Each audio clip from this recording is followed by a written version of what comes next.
Assalamualaikum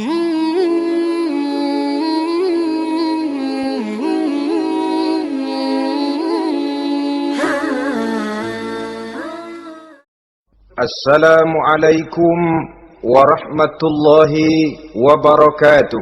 Waalaikumsalam warahmatullahi wabarakatuh. Alhamdulillahi wahdah, sadaqa wa'dah, wa nasara 'abdah, wa a'azza jundah. Wassalatu wassalamu ala man la nabiyya ba'dah. وعلى آله وصحبه ومواله لا حول ولا قوة إلا بالله أما بعد. Saudara-saudara kaum muslimin rahimakumullah, diriwayatkan dari Wahab bin Munabbih bahwa pada satu hari Iblis diperintahkan oleh Allah untuk datang kepada baginda Rasulullah sallallahu alaihi wasallam dan menjawab segala pertanyaan yang diajukan oleh baginda Nabi. Datang iblis dalam bentuk orang tua pakai tongkat. Jadi iblis itu bisa malih warna, dia termasuk jenis makhluk halus toh, seperti halnya jin dan malaikat itu bisa malih warna sesuai dengan yang mereka kehendaki. Ketika datang, baginda Nabi bertanya, "Man anta?" Siapa kamu? Dia jawab, "Ana iblis." Saya iblis. Jujur. "Limadza ji'ta?" Mau apa kamu datang kemari? Kata baginda Nabi. Dijawab oleh iblis, "Innallaha amaroni an atika wa ujibaka an kulli ma sa'altani." Allah memerintahkan saya untuk datang kepadamu dan menjawab segala pertanyaan yang engkau ajukan kepada saya. Nah, atas pernyataan ini baginda Rasul kemudian bertanya dengan dua pertanyaan. Pertanyaan pertama, iblis, "Kam ikhwanuka min ummati?" Ada berapa sih teman-temanmu dari golongan umatku? Dari golongan umatku, umat Islam ini, bukan orang lain.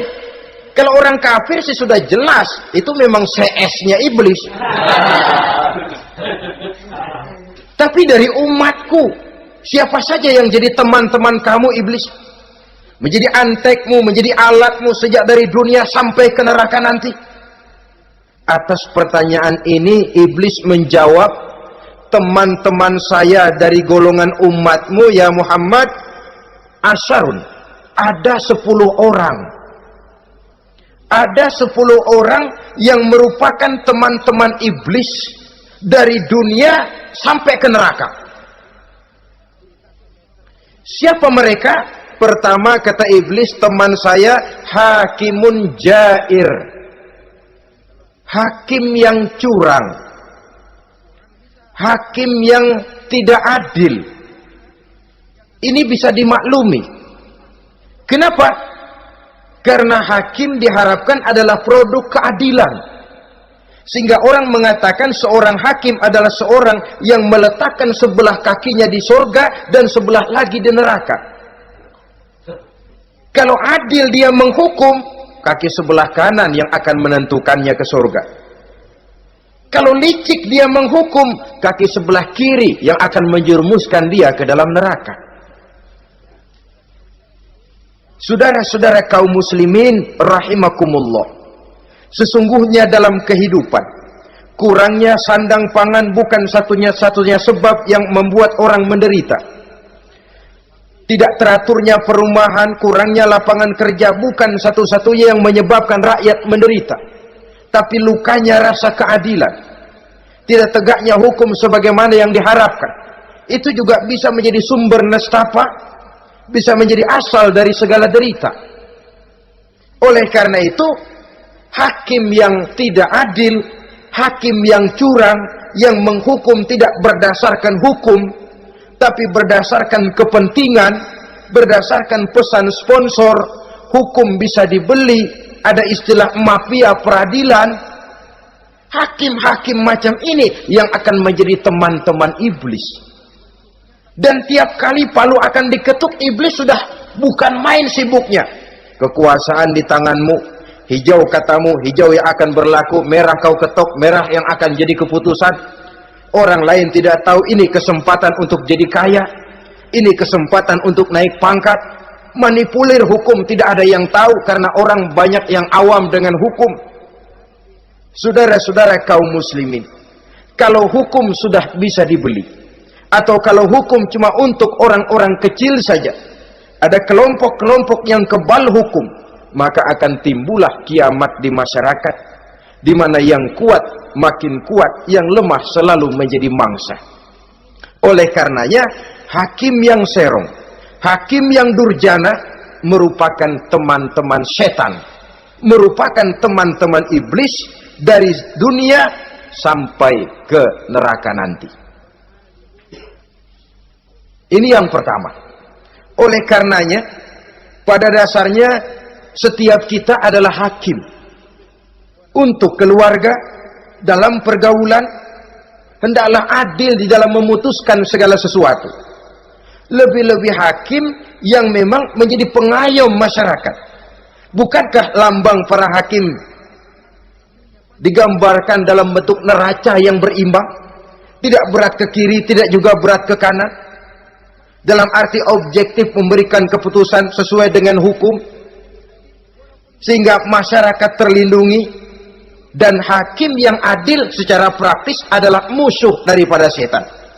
Dimanapun setan dan iblis paling gak demen sama hakim yang adil. Itu merupakan musuh besar bagi setan, yang menyalahkan yang salah, membenarkan yang benar, walaupun yang salah orang besar, yang benar orang kecil. Dan kita memang oleh baginda Nabi diajarkan satu doa, Allahumma arinal haqqa haqqa warzuqna tiba'ah. Ya Allah, perlihatkan kepada kami bahwa yang benar itu benar. Sebab sering kita lihat yang benar jadi tidak benar. Ini memerlukan kekuatan batin. Yang benar tampakkan kepada kami kebenarannya ya Allah. Sebab sekarang banyak ketidakbenaran yang dikamuflase, banyak ketidakbenaran yang diberikan lipstick sehingga kelihatannya menjadi benar. Ini baik doa ini saya pikir dibaca oleh para hakim. Allahumma arinal haqqa haqqa. Ya Allah, perlihatkan kepada saya bahwa yang benar itu benar. Dan tidak cuma sekedar itu, warzuqni tiba'ah. Berikan kekuatan kepada saya untuk mengikuti kebenaran itu. Sebab kadang-kadang terjadi juga dia tahu yang benar itu benar, tapi tidak punya keberanian moral untuk mengatakan bahwa itu benar. Dia tahu itu barang yang hak, tapi tidak terpanggil mengikuti yang hak, tidak punya kekuatan moral untuk mengikutinya. Lalu doa ini pun disambung, wa arinal batila batilan warzuqna ijtinabah. Wahai Allah, perlihatkan kepada kami bahwa yang batil adalah batil, bahwa yang salah adalah salah, bahwa yang munkar adalah munkar. Berikan kepada kami kekuatan untuk menjauhi yang munkar, yang batil, yang zalim. Saudara-saudara kaum muslimin rahimakumullah, kita sering mencaci kaum pelacur sebagai sampah masyarakat. Tapi sadarkah kita bahwa pelacuran di bidang hukum, pelacuran di bidang intelektual, kadang-kadang pelacuran di bidang agama, dalam arti menjual ayat untuk membela yang salah dan menekan yang benar, ini juga tidak kalah bahayanya dengan prostitusi, pelacur-pelacur yang kita anggap sebagai sampah daripada kehidupan masyarakat itu. Oleh karenanya, maka hakim yang adil merupakan musuh utama daripada iblis dan setan. Mereka akan sibuk sekali kalau seorang hakim sudah berketetapan untuk melahirkan keputusan hukum yang seadil-adilnya. Ini yang pertama, teman setan adalah hakim yang nyeleweng, yang tidak adil. Yang kedua, teman saya, kata iblis, ghaniyun mutakabbir, orang kaya yang sombong. Orang kaya sombong itu teman setan. Orang miskin sombong itu lebih temen lagi tuh. Sebab ini sudah kelewatan. Kalau orang kaya sombong barangkali masih lumayan lah, memang kaya. Tapi kalau sudah miskin sombong, minta ampun. Orang kaya yang sombong adalah musuh iblis. Sebab pada hakikatnya tidak ada yang kaya dalam kehidupan ini kalau sudah bercermin kepada apa sih yang kita punya. Nabi Sulaiman karena merasa menguasai antara masyrik dan maghrib, satu hari pernah mohon izin kepada Allah. Ya Allah, saya mohon izin kepadamu untuk memberikan makan kepada seluruh makhluk-makhlukmu sekedar satu hari saja. Baik. Satu hari Nabi Sulaiman mau menjamin menanggung makannya semua makhluk. Karena merasa kaya. Baik, kata Allah. Lalu sibuklah Nabi Sulaiman mengadakan persiapan. Seluruh bala tentaranya, jin, binatang mengumpulkan makanan yang sebanyak-banyaknya, diatur di satu lapangan yang sangat luas. Sebab ini yang mau makan tentu tidak sedikit. Sudah selesai persiapan, kata Allah, sudah selesai Sulaiman? Sudah, ya Allah. Nah, aku mulai dari makhlukku yang paling di bawah, ikan.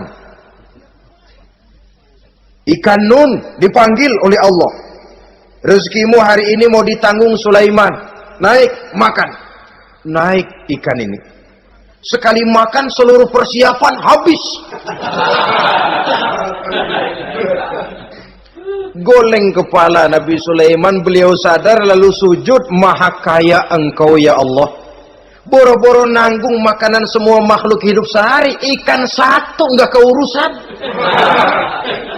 Ini baru sekali makan, bagaimana nambahnya?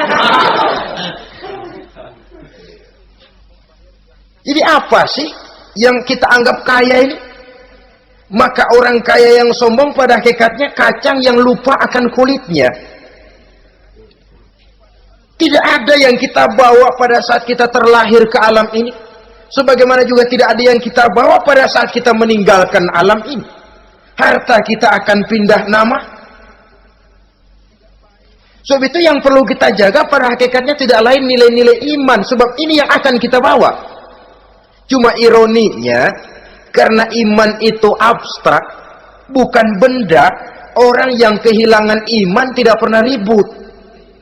Sebaliknya karena harta itu materi, benda konkret, orang yang kehilangan harta cepat merasa, cepat ribut.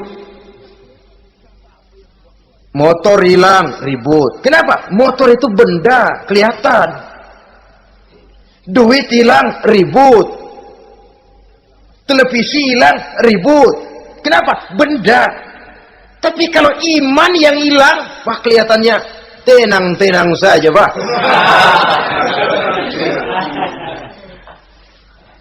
Padahal ini usaha iblis, bagaimana orang kehilangan iman menjadi kafir, masuk grup dia untuk menemani dia di dalam neraka nanti. Dia gelincirkan iman kita, dan kita sering tanpa terasa telah mengalami pergeseran nilai-nilai iman kalau tidak tergusur sama sekali. Cuma saya katakan tadi, oleh karena iman ini bukan benda, orang yang kehilangan iman kurang begitu merasa. Padahal ini yang paling berharga. Sebab ini yang akan kita bawa menghadap Allah. Orang itu kalau sudah yakhruju minad dunya bighairi iman, keluar dari dunia, meninggalkan dunia dan seluruh isinya, kembali menghadap Allah dengan tidak membawa iman, tempatnya jelas sudah. Itu yang paling kita khawatir. Pangkat jelas tidak kita bawa. Harta benda akan pindah nama jadi milik ahli waris kita.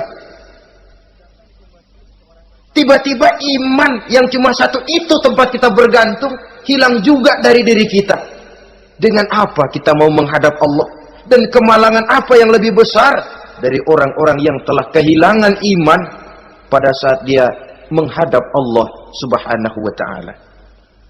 Karena itu, saudara-saudara, terutama yang diberikan amanah berupa harta oleh Allah dalam kehidupan ini, bersyukurlah kalau saudara diberikan kepercayaan oleh Allah untuk menyalurkan rezeki kepada orang lain, seperti keran yang nyimpen air tapi tidak untuk dirinya, disalurkan kepada yang memerlukannya.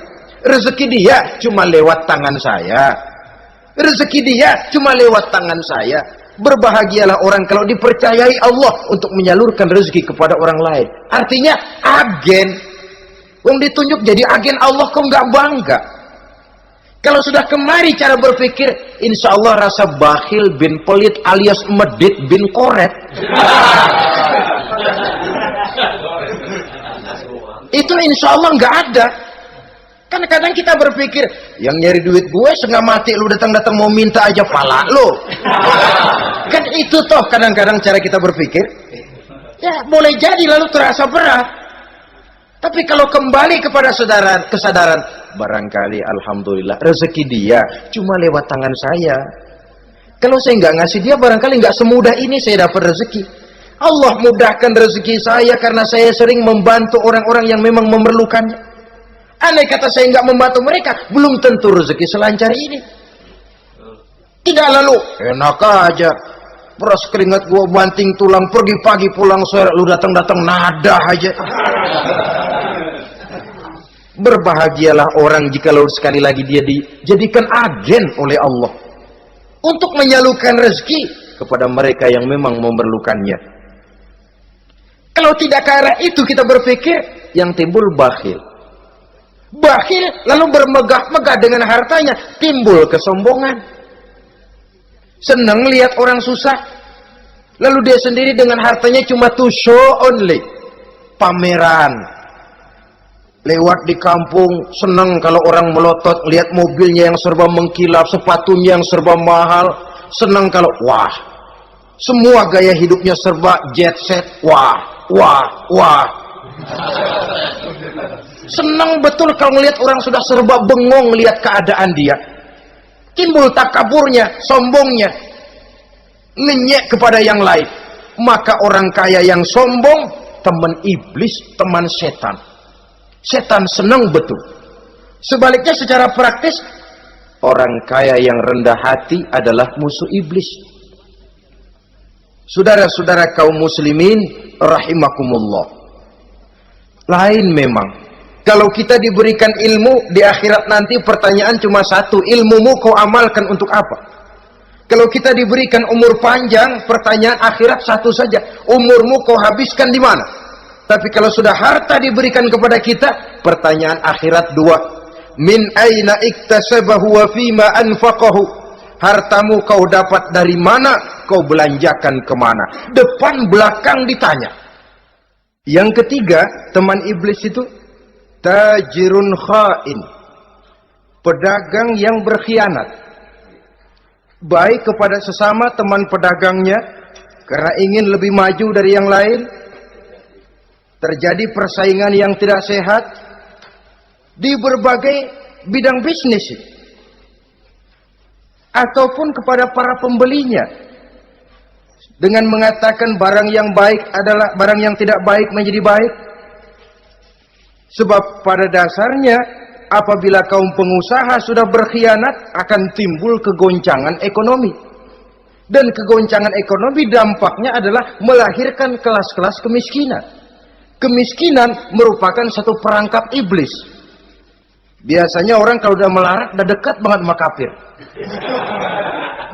Kalau tidak dilatar belakangi oleh nilai iman yang kuat, udah melarat, udah dekat benar dah sama kafir. Apalagi iblis ini menggodanya pandai dia. Kepada orang miskin dia datang dengan bujukan materi. Kepada yang cukup hartanya dia datang dengan bisikan lain. Pendeknya iblis dan setan itu ke ibarat tukang joget, dia ngerti betul irama kendang.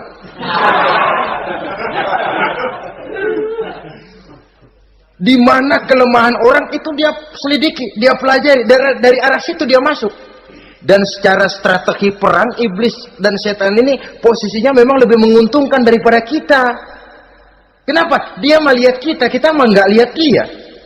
Dia bisa pelajari kebiasaan dan kecenderungan kita. Kita nggak tahu kadang-kadang kelemahan kita. Dari arah itu dia masuk. Posisi dan strateginya lebih menguntungkan daripada kita. Inilah saja yang dapat kita sampaikan pada pertemuan kali ini. Mudah-mudahan ada manfaatnya. Terima kasih dan mohon maaf. Usikum wa nafsi bitaqwallah. Wassalamualaikum warahmatullahi wabarakatuh. Waalaikumsalam warahmatullahi wabarakatuh.